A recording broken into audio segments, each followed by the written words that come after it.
Welcome, welcome, welcome. It is the Sports Lounge. Yes, the lounge on sports. I'm Michael Horn, but the star of our show is a gentleman seated right across from me, the all-pro defensive end, the acting superstar legend. We're talking about the one and only Mr. Fred Dryer. Thank you so very much, Michael Horn, and welcome to our show, the Lounge, Sports Lounge. And it's a Super Bowl week, and everybody is chomping at the bit. This might be one of the most competitive Super Bowls we've had in a while. No. Although we said that last year against Atlanta, and That was a pretty good one. that started out to be a blowout, and then here comes the Patriots. So, but you got the Eagles, and you've also got the Patriots. And it's very difficult for me when people ask me, "What do you think, Fred?" What do you think? That's what I was going to ask you, Fred. What do you think? What do you think? Who's going to win, Fred? Yes. Fred, I find it difficult, in games like this to bet against Belichick and Brady. Yeah. Because you've seen how they perform in these games, and they're very, very, very tight unit. And I love that about I know that the Eagles are a very good team and very capable of winning, and if they win, it will not surprise me. And congratulations. However, I just feel as though the Eagles have a couple of mistakes in them that could kill them. like that tackle, which we'll talk about in that Minnesota play. I don't want to get you started. We don't have enough time in this segment, but we will talk about that. Yeah. But here's the thing: the Eagles have got there with their star quarterback still on the injured list, so they got a good backup. They got good defense. They're fine. But I'm with you. And did you hear that apparently Tom Brady was on a station in Boston, WEEI, and he does his little show there every week, and so he has a reality show. His daughter was on it, and the guys were making comments about his on a different show on that station about his daughter, and so he got very upset about it. Howard Stern says that he's supporting the guys on the radio show and that Brady should just chill out and relax. But so, there's a little bit of controversy going on out there right now. I'm going to say something. Yeah. I know a little bit about that incident. Yes. And I heard Brady's comment. He says, I don't want the guy fired. He says, I come on your show because, I want to come on and have a good broadcast. But he says, I probably won't be back. I don't want that guy fired, and I think he's in bad form, making a joke about my daughter, which exactly. I heard the context of the argument, and I completely agree with Tom Brady. I tend to do it too. So your thoughts on that? You can follow Fred on Twitter, Fred_Dryer, DRYER, Facebook.com/The Real Fred Dryer. Email him, FredDryer@CRNTalk.com, and don't forget his new website, FredDryer.co. That's FredDryer.co. Now, we got a lot to talk about here on the show today, and Howard Stern, by the way, sided with the guys on the station saying that if you put your kid on a reality show, people are going to make judgments about it. Not like that. I mean, it had nothing to do with professional criticism. Yeah. This was a personal shot. A guy took an opening to say the kid is stiff. The kid's a kid. Yeah. I'm not buying that, and Howard Stern's full of it too, as we all know. We're taking him on, right? You're willing to go on Stern's show and set him straight on Absolutely. this? Now, right. The other thing else. Get ready. The other thing else is Brady's now going to regroup, and he's going to shove it up their rear ends now. That's how he thinks. That's another reason to pick the team, right? That's how he thinks. Yeah, that is how he thinks, right? And that's a great player. Yeah. Well, there's a lot of great players on both sides, yeah. Both teams. But this is going to be an interesting game. I'm looking forward to it. Yeah, I'm looking forward to it, too. All right, we're in session. We got a lot to talk about. We'll talk more about the Super Bowl. Tom Brady stitches removed from his hand. We got a lot to talk about. Roger Goodell back in the news. Stay with us here. It's the Sports Lounge. I'm Michael Horn with the one and only Fred Dryer.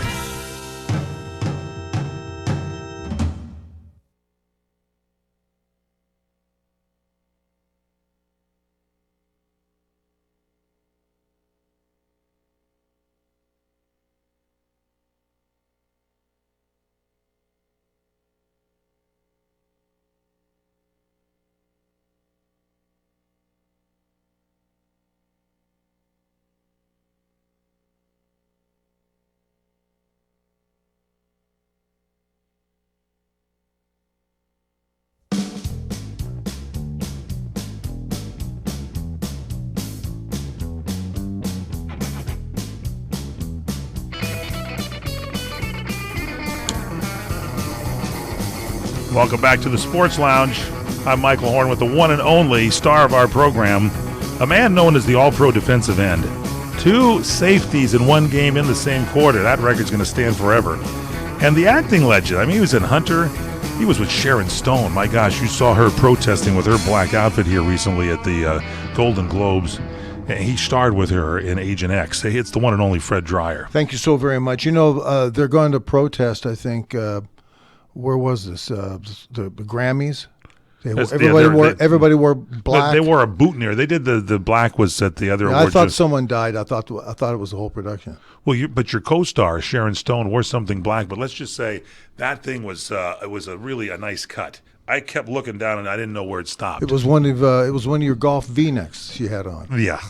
Definitely one of mine. Yes. Hey, listen, I was going to mention something to you when talking about Tom Brady. Tom Brady and the Patriots. You know what's interesting is there is as much political friction in liberal sports today with sports writers and networks and a fair degree of fans in other cities that hate Tom Brady as much as the collective political liberalism hates Donald Trump. I agree with you. They both and have, Belichick. They hate Belichick. Yeah, and I hear all the time. You know, I heard a sports guy on L.A. radio here. He just said, "Well, you know, I don't like him because he's a cheater." You know, that's what they all say. Yeah, and nobody has ever asked any idiot like that to say, "Here's what I want you to do. I want you to specifically delineate your criticism and specifically point out." How you take this position with him, and you know it goes back to where they were filming or they were spying on the opposing coaches on the opposing sidelines. You've told me that's gone on for years. Nobody knows anything about the history of sports. They don't know that stuff is done all the time. It's like my analogy when you get a guy when Chase Utley hits a ball off the fence and comes cruising into second base and he's there with nobody out. You don't think that he's going to now try and signal to the dugout or the guy on deck or the guy in the batter's box that he can tell what the signal what the call is by the catcher. But Fred, they do it all the time. It's natural. That's not fair. It's like counting cards when you go to Vegas. That's not fair. The Vegas hierarchy does not want anybody counting cards, and they'll escort you out of the building. It's not fair, Fred. But it works. It's not fair. It works. That's what they say. That's the liberal cry. I agree with you, and they hate the New England Patriots because the owner is a friend of Donald Trump. Yeah, so that last year, the exactly. Super Bowl was so great because I just was for the Patriots. I could care less about politics. It's football, for gosh sakes.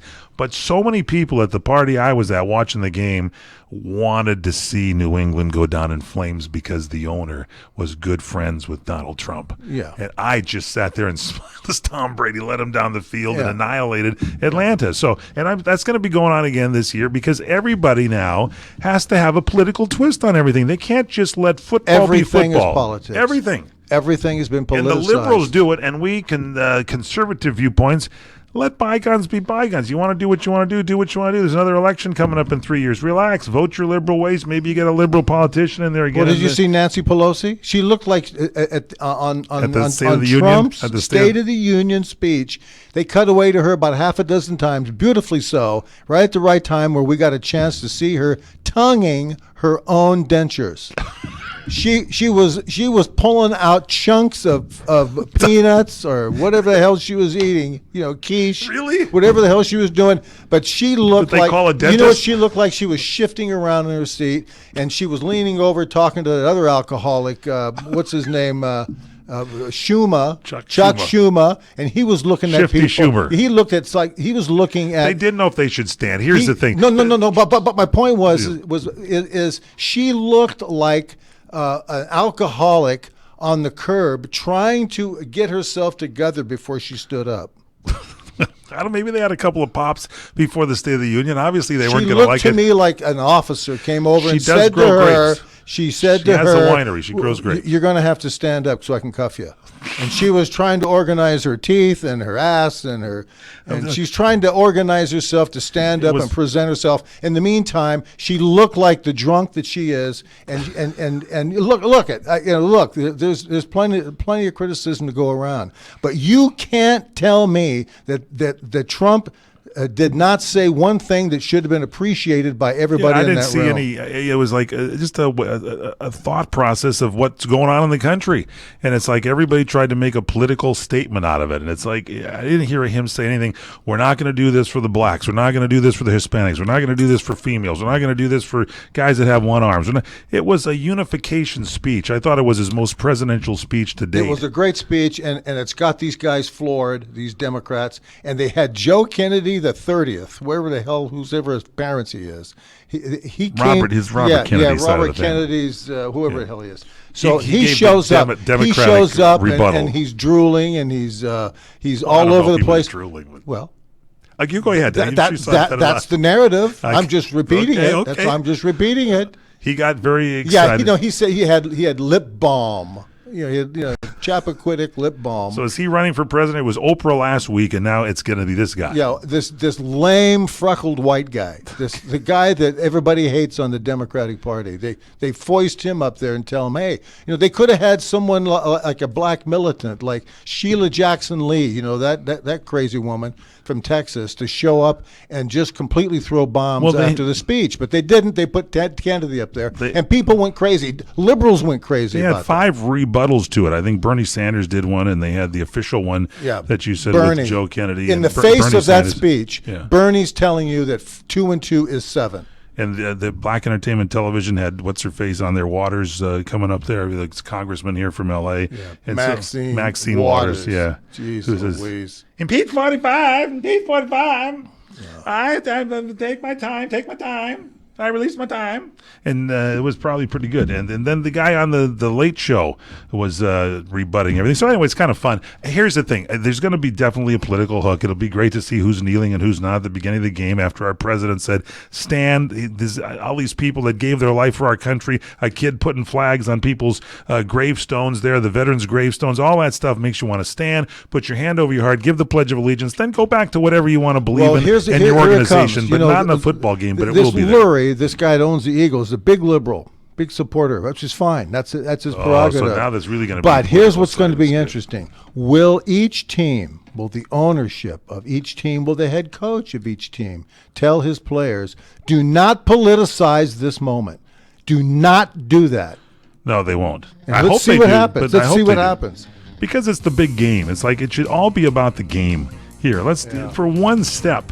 Let's take our minds off our politics and whether we hate this or hate that or like this or like that, and just enjoy a good football game. You got the Eagles with this backup quarterback who's leading them down the road with a good defense against Tom Brady, and the game plans of the New England Patriots and their history should make for a good game, and that's what I'm looking for. And I can see it in your eyes. You're ready for that too. Yeah, I'm looking for the killer dip. What's that? Dip. The dip? I'm the halftime dip. The dip, is that what you? Yeah, and what kind of you gonna have nachos? Yeah, I think nachos at your house. Yeah, I think I'll have you. Gonna come by and have nachos with lots of sour cream. I'm gonna put on it. I'll bring the sour cream. You bring the nachos. I'll meet you in the backyard. That's some vodka and beer. That'll be good. Should be a good game. We continue straight ahead. It's the Lounge with the one and only Fred Dreyer.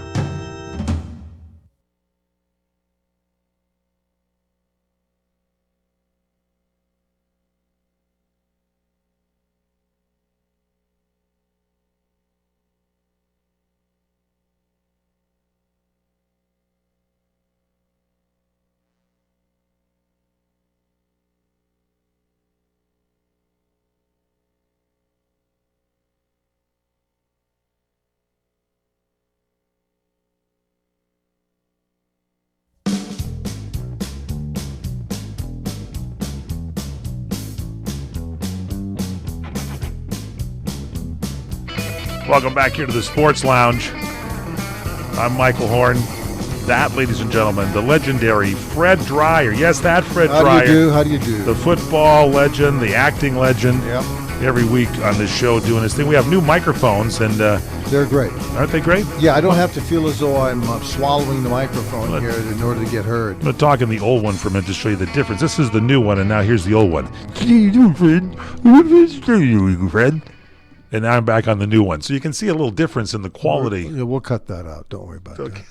That's good. Now, let's talk a little more Super Bowl. First, overall, because we look at behind the scenes of sports, the politics of sports, and here's one that you got to look at. The NFL is rejecting a Super Bowl ad from a veterans group. The veterans group wanted a full-page ad from the AMVETS, the American Vets, AMVETS. It would have featured a military honor guard holding an American flag, and the text would be there, #PleaseStand. It would be at the top of the page.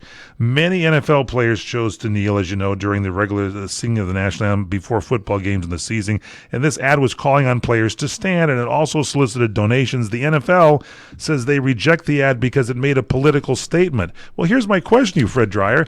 If their own football players are kneeling, aren't they making a political statement? Look, you cannot explain enough how stupid ownership is, how cowardly they are, and any type of decision making they have between now and Super Bowl Sunday. You know, it's beyond me that people haven't figured this out yet. You know, the one thing that they should be able to do is read their audience. They have been unable to do that for the last 25 years. Really? Yeah. From the days you played, still, right? Well, They don't. I played longer than that. But but So it was always a very patriotic ownership. Remember, in the last 10 years, what percentage of ownership has changed? What percentage of coaching staffs changed? How assistant coaches? Right. You know, how many rules and regulations? How many owners? And I know this for a fact. Owners get up there in the NFC AFC championship game, right, and the ground is a little loose, and they lose a game because of weather or the ground conditions, and automatically the owner gets out and goes downstairs and makes an announcement: we're putting AstroTurf in because we got cheated out of a Super Bowl because we should have won it because old Bronco here slipped and fell down on the 3-yard line. And so you have these rules committees who are now just completely overreacting to every little picadillo that happens on the field, and it's tiring. And most of these people are politically liberal.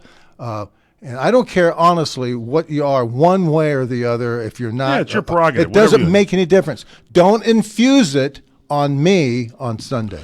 And so here's the deal. The NFL, this guy, Brian McCarthy, in a statement, he is the spokesperson, said the Super Bowl program is designed for fans to commemorate and celebrate the game, players, teams, and the Super Bowl. It has never been a place for advertising that could be considered by some as a political statement. Once again, if they're kneeling on the field, is that not a political statement there, Brian McCarthy? How can you say that about your program when you're allowing your own players in your league to kneel and make a political statement? Let's take the politics out of sports. Let's get the owners to say, no one's kneeling, we're going out to play the game. Well, what are the standards? This is a double-edged sword. What's the standard of the league? Otherwise, you know what happens?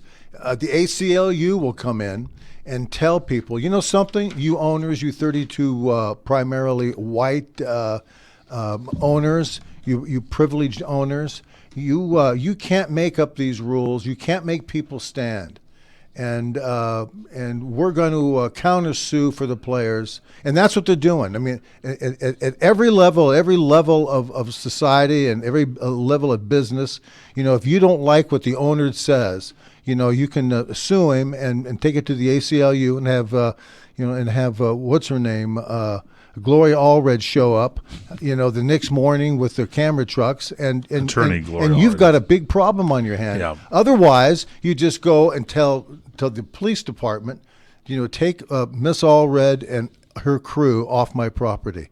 Just get them out of here. And if they come on my property, arrest them. I'll press charges. You know, nobody fights back on any of these people except for Donald Trump. Patriots are going to wear their away jerseys. We're going to come back and tell you about that. Super Bowl prices, by the way, setting a new record here. The prices fell a little bit when Who was that guy that missed the tackle for Minnesota, by the way? Nobody remembers his name. They know his number is 43, though. He should have squared off and hit the guy, but instead... No, come on. Don't even try to even explain it to people. You tackle the guy with your head up. Guy was doing a deep dive off the 30-foot, a diving board. Did you see what he did? Yes. All right. In Minnesota, it could have been in the Super Bowl because of it, but instead, no.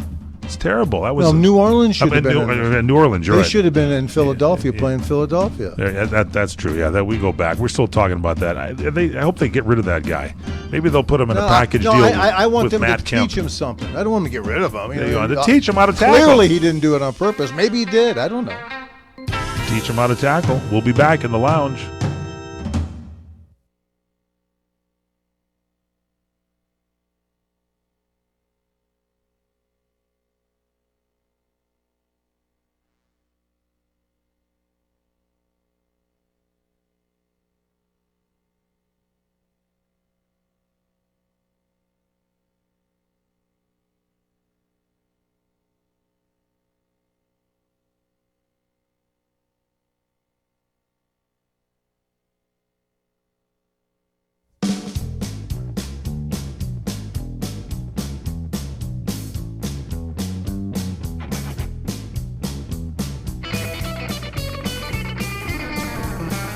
We're back in the lounge. It's the Sports Lounge every week at this time. By the way, we do our podcast of the show Wednesdays at 4 o'clock Pacific, 7 Eastern. You can tune into crntalk.com and watch it. We're also on the Roku box and everything. And then we're every week, this channel, this radio station, listen to us and enjoy the show once a week. Hopefully we'll get to 5 days a week at some point. They've been talking to us about that. We'll see if we can get that going at Sports Byline and see how they can get it going. Now, the Patriots they're the home team, but they're choosing to wear their away jerseys. Yeah. And apparently they have won all their games when they've been wearing their white away jerseys and not their home team jerseys. 3-0. Is that like a superstition kind of thing? Yeah. Did you guys do that when you were with the Rams, the Giants? Well, I mean, the home teams yes, we did. Dallas, everybody around the league, most teams around the league, in the 70s and 60s, 70s, 80s, started with George Allen here in L.A., where if you were home, like the Rams were at home in the Coliseum, we would naturally, for a home game, wear blue uniforms, and Dallas would wear their white uniforms because they're traveling. But what we would do is we would choose to wear our whites, forcing them to show up in their blue, which they never like. They don't like wearing their blue uniform. Well, the Patriots lost 2 Super Bowls, in the Patriots case with Bill Belichick as their head coach, and both were in blue, but they're 3-0 in Super Bowls with Bill Belichick, their coach, when they wear white. So that's good. Ticket prices like $5,976, and now they're more than $9,000. Right. Last year they're going up, I'm telling you. That's a lot of money there. Yeah. Now, the NFL, they're going to have 4 independent concussion specialists at the Super Bowl.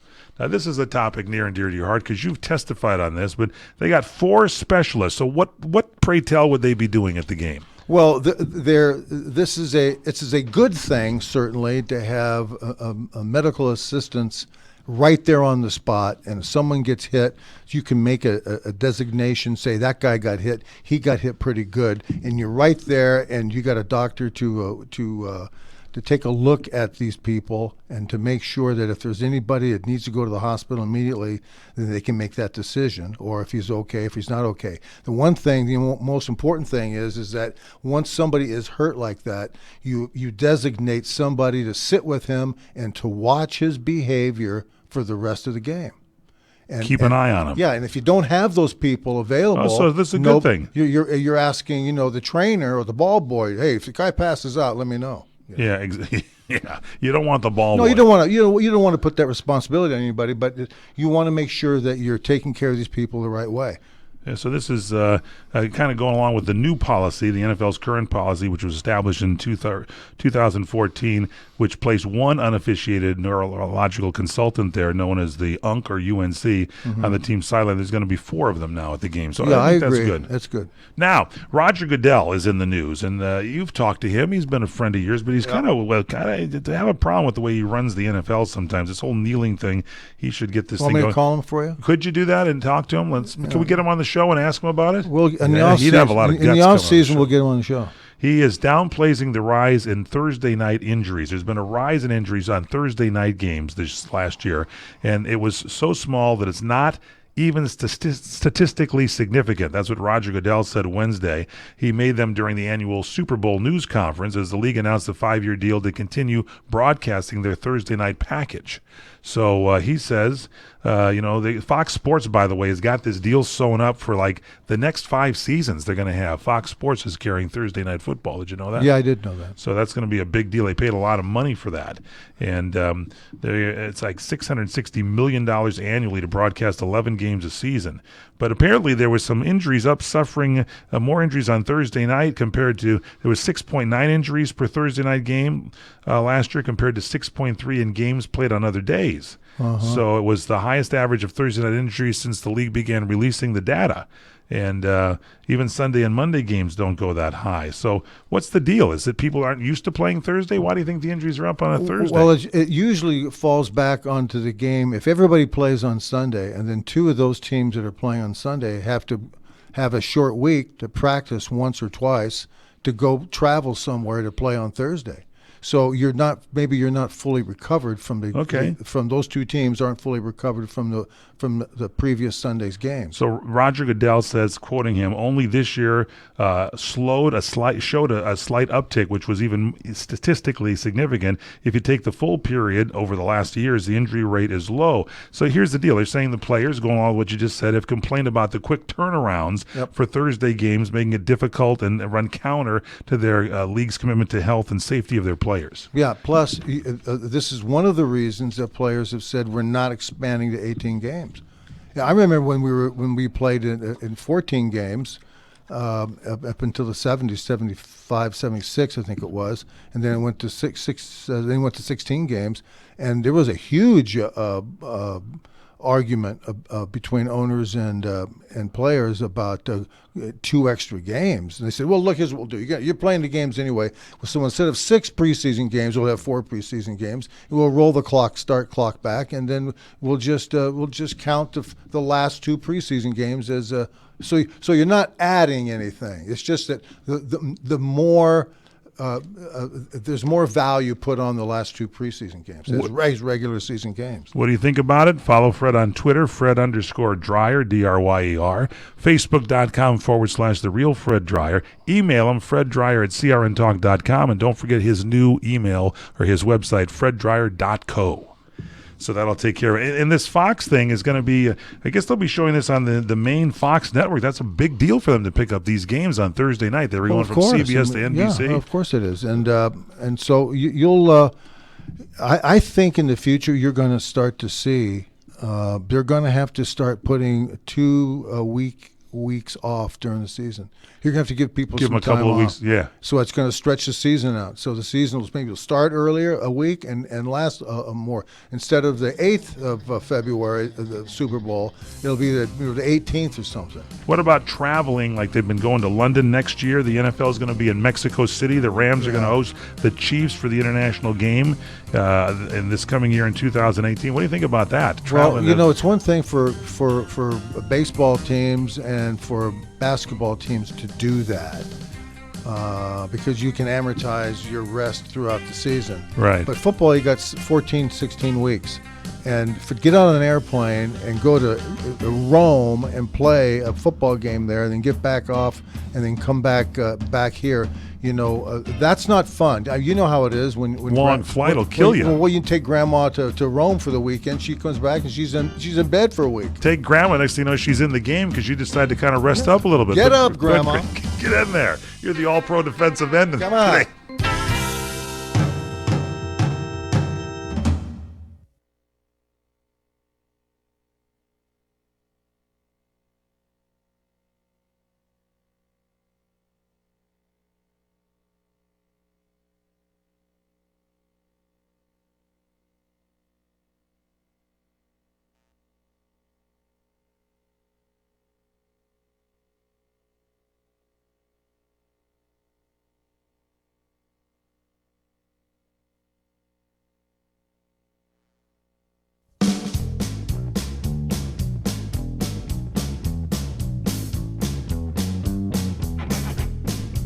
Hey, don't forget our YouTube channel if you want to look at the video of our shows here.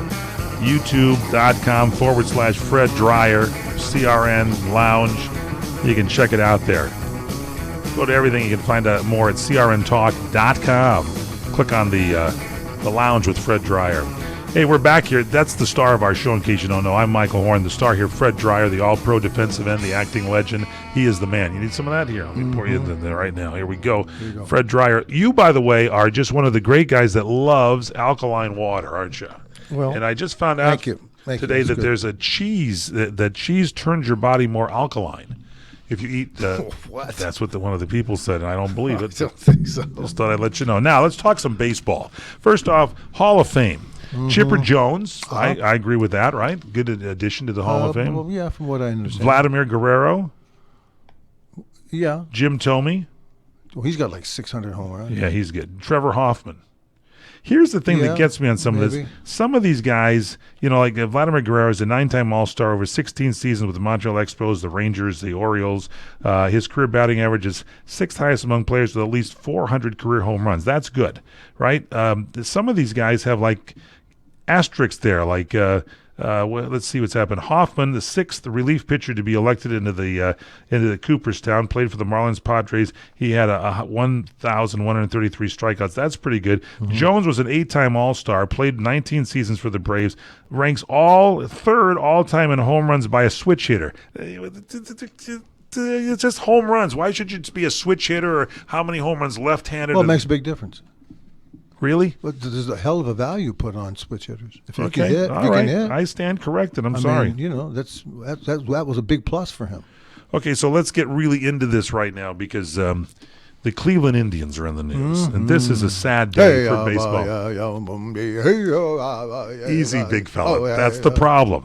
The Cleveland Indians are finally parting ways with their Chief Wahoo logo. This is like beginning in 2019, their jerseys will no longer feature Chief Wahoo on the uniform. Yep. They criticized Chief Wahoo. They said it's offensive and racist. The Indians. Who said that? Apparently, the story makes the fake news claim, because I don't think many people care. Well, they don't. I think I think more people like the tradition of the Indian logo, Chief Wahoo, instead of nothing there. And that's what I'm telling you. I think this is ridiculous. This is the team's history. Bob Hope had him. It was the Indians. No, I would be proud if I were an Indian heritage. I'd be proud to know there's a team named the Indians. It'd probably be my team. If there there was the Czechoslovakians out there, the Czechs, I'd support that team 100%. You wouldn't want them just hunkered into a bunker eating sausages, would you? They could be sitting there with a sausage in one hand and a beer mug in the other, and I'd be supporting them. We'd sell a lot of food at the games. That would be okay for you. We'd have bratwurst and beer. Come on. Well, Pilsner Urquell. They're not saying you can't use the moniker Indian, but they are saying the visual of a grinning, goofy, crazy-looking Indian, a drunk Indian. That's what it looks like. It does. So you're for. Well, no, just a second. Okay. All things are true. Okay. First of all, I've seen the grinning Indian on the front of the hat. I've seen it on the shoulder. Yes. And as teams go on and they change and move their uniforms around a little bit, they modernize them, and the Indian gets replaced by a C or an I, right? A cursive I, or they kind of shape it and move it around a little bit. I never missed seeing the grinning Indian. Now, this is me telling you, So you don't care? I mean, I do, from the standpoint that. I want it to be the ownership, their decision. I don't want them coerced or engineered by government. Like the Washington Redskins, you like that logo?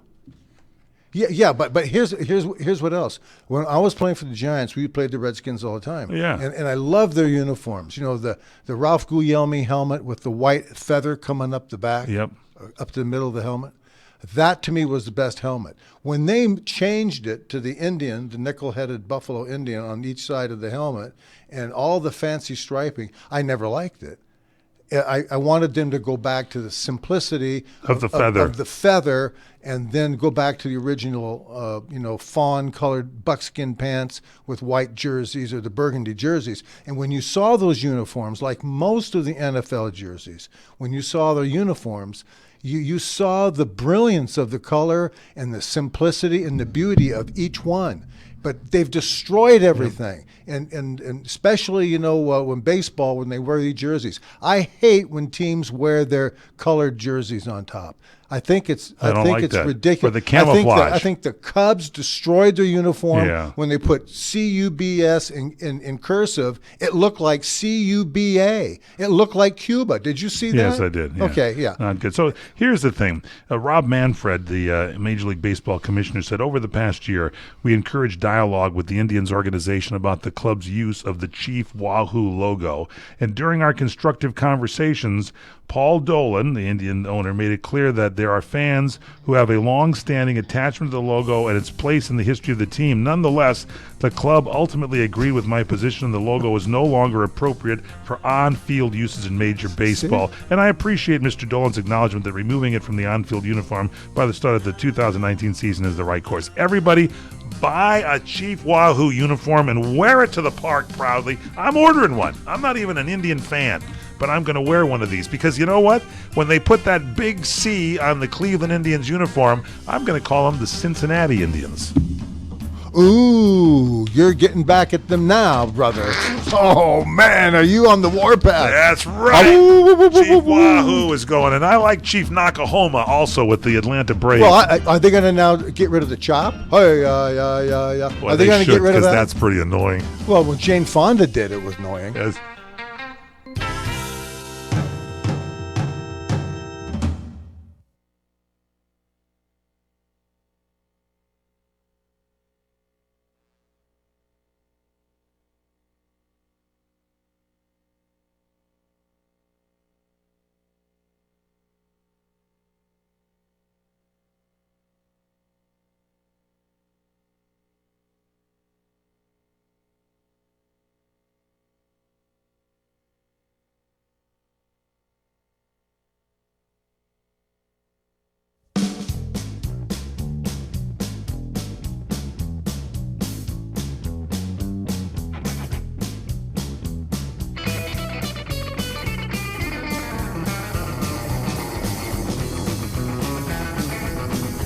Back here in the Sports Lounge. Thanks for joining us. We're here every week at this time on this channel of your TV set, this radio station you're tuned to.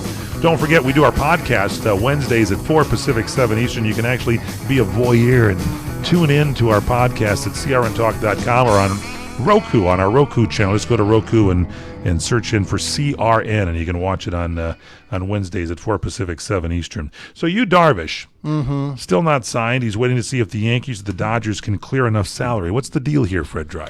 Well, listen, this is all a part of it. This was a year, 2 years, 3 years ago. Darvish would have been snapped up, the moment the World Series is over.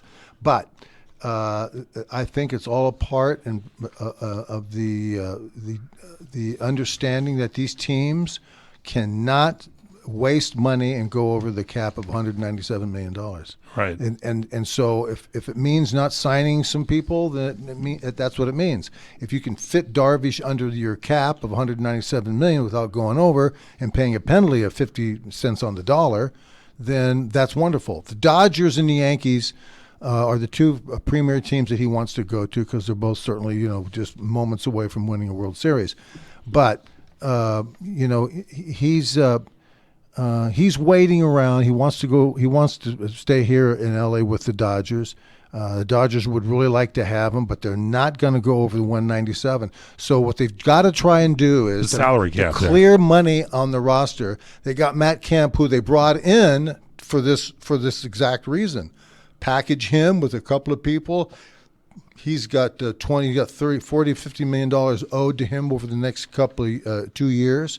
And they put him together and maybe package him together with a minor leaguer, a AAA guy, and put him together. Dodgers have some pretty good prospects. Yes, they do, and better than the Yankees, right? Yes, and they'll be able to persuade a team to take Kemp's salary because they know they're getting a young 20-year-old star from the Dodger, organization. Darvish has been with there's been interest from the Brewers, the Cubs, the Twins, the Rangers, the Phillies, but it looks like Yankees and the Dodgers, they say, are his number one choice. Yep. But like you said, they want to stay under the $197 million luxury tax threshold, and New York has about $15 million left to spend. So they have to package something going there, but they got all those big salaries now. Aaron Judge, Giancarlo Stanton, Aaron Hicks, Brett Gardner, all that stuff going. So it's pretty interesting. And so Darvish holding out hope the Dodgers and Yankees can find some money to put a deal together. He's 31 and tipping his pitches in the World Series. We'll see what happens. Well, look, this is the first complete move, I think, by ownership, and I don't think it's collusion. I think it's just a matter of good business practice, where they just simply say, we cannot, what are we going to pay Kershaw? $35 million a year, and then after that, in 8 years, we're going to give our next big pitcher, this Bueller guy. Is he going to come in and he's going to want $50 million in another 8 years? You've got to put a lid on this thing. You've got to get rid of this stuff. And so what they're trying to do is they're just simply saying, we're not going to sign people because it's bad business. That's why they keep telling people we can't afford to be penalized by going over $197 million. They're putting a cap on themselves. And as long as they're willing to do that, as long as all the teams are willing to stick by it and say, okay, we're not going to sign anybody, right? We're all going to stay under $197 million? Yes. Well, that's one of the things that started free agency going crazy, because there was always one or two owners that said, I don't care. I want the guy on my team. I'll pay the penalty. Want to remind everybody, Fred Dreyer's website, freddryer.co, has a lot of memorabilia that you want to go to, but you can download your copy of his latest movie, Highway 395. That's a good one, isn't it? Yeah, please do that. And it's Raleigh Wade. Raleigh Wade. Sentinel of the Highway. Sentinel of the Highway there. It's Highway 395. Go to freddryer.co. Follow Fred on Twitter, Fred_Dryer, Facebook.com/The Real Fred Dryer. And don't forget to email him, Fred Dryer, FREDDRYER, at CRNtalk.com. And then his website, freddryer.co. Check it out.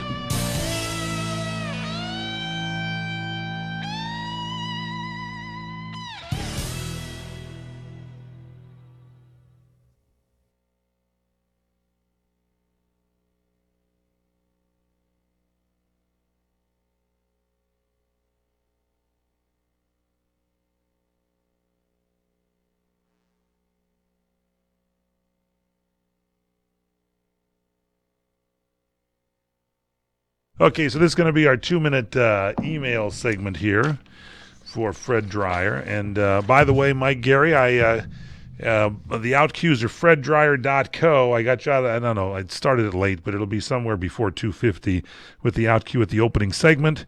And then I did it again right at 6:30 of the segment 4, so you can put a 30-second commercial in there and separate those segments. And now here, with music in and music out, you have to roll the music, but I'll count you down, is the Fred Dryer email segment.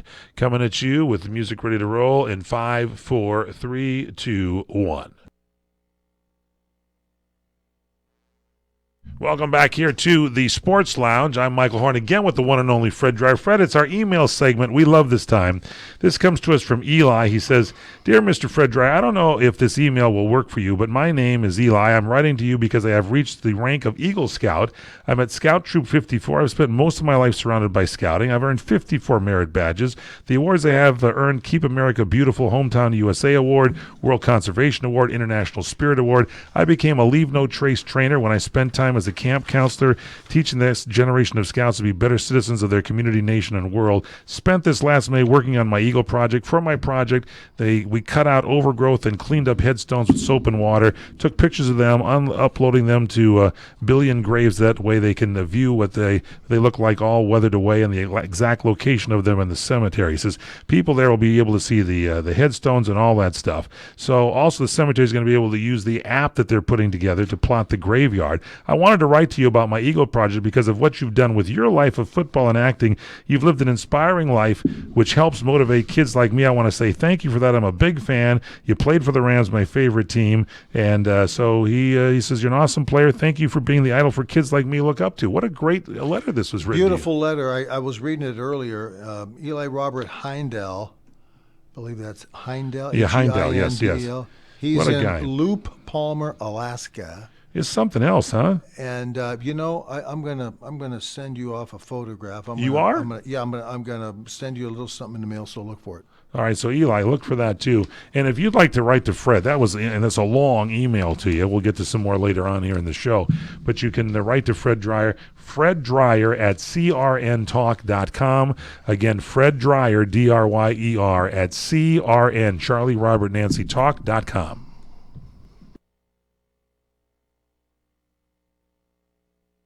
Here's the final segment for the Sports Byline Show. 2 minutes, 50 seconds. Start with music in, music out. Coming at you in 5, 4, 3, 2, 1.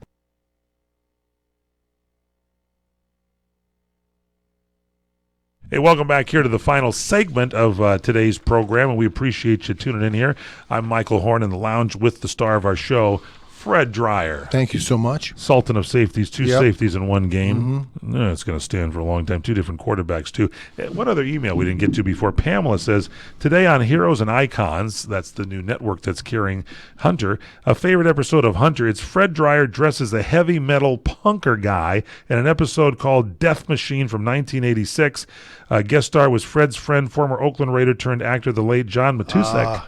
No one ever looked better in leather pants than Fred. I'm going to hold this up for those of you on the YouTube channel because you have it's black and white, but apparently is that a pink wig that's supposed to be there in color on that? It's tough to see. Yeah, it was a pink wig, and then I had some leather drawers on, and I'm up there on Hollywood Boulevard walking up and down, cruising for the bad guys.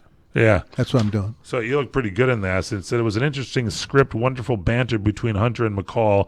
Makes it one of the best episodes. Do you have a favorite episode in that series? Yeah, I do. It's called Unfinished Business. It's directed by Corey Allen, and it's if you ever get it, you can probably pull it up somewhere. Unfinished Business, Hunter, and I think it was done in it was the fifth year. It was the 5th year of of our show. In 1989, I think it was.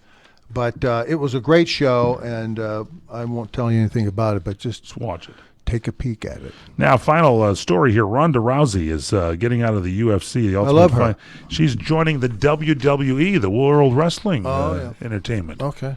All right. You don't suppose she'll get a little rowdy there? She's a wrestler, though. This is a wrestling league, isn't it? She's applying for the name Rowdy Ronda Rousey, and maybe I hope she doesn't beat somebody. Roddy Piper. Exactly. The late Rowdy Piper was good. He was great. Yeah, it was good. No, but she was one of the captains on ABC's. Oh yeah, you met her when you did out that? there at Battle of Network Stars. When you knocked somebody in the dunk tank? I talked for a little bit. She's nice, and it's interesting. She's more of a wrestler than she is a boxer, and boy, I tell you, she took a beating from that woman out there, that girl out there. So I think she decided, I think I'm better suited just staying in a wrestling league than I am a. Final thoughts on today's show as we say goodbye? Me? Do I have any final thoughts? Yeah. I want to wish everybody a great weekend, and we'll see you next time.